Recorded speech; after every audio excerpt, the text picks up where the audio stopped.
হবিগঞ্জে বিয়ের প্রলোভন দেখিয়ে এক ফ্রান্স প্রবাসীর কাছ থেকে প্রায় ২৪ লাখ টাকা হাতিয়ে নেওয়ার অভিযোগে হবিগঞ্জ শহরের এক তরুণী নাইমা আক্তার ও তার পরিবারের ৪ সদস্যের বিরুদ্ধে গ্রেফতারি পরোয়ানা জারি করেছে আদালত।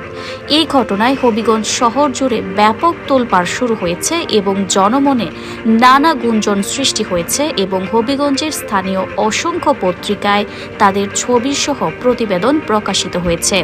মামলার এজাহার সূত্রে জানা যায়, হবিগঞ্জের নসরতপুর গ্রামের বর্তমান মোহনপুর এলাকার মৃত সরুজ আলীর কন্যা নাইমা আক্তারের সঙ্গে ফ্রান্স প্রবাসী নুরুল আমিনের প্রেমের সম্পর্ক গড়ে ওঠে।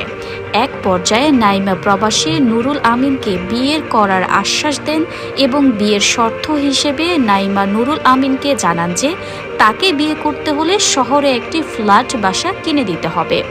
নাইমা আক্তারের এই ফাঁদে পা দিয়ে নুরুল আমিন ২০১৯ সালের ২০ অক্টোবর থেকে শুরু করে ২০২৪ সাল পর্যন্ত বিভিন্ন সময়ে তাকে নগদ ২৪ লাখ টাকা দেন এবং এই লেনদেনের বিভিন্ন প্রমাণাদি সাংবাদিকদের কাছে রয়েছে বলে জানা গেছে।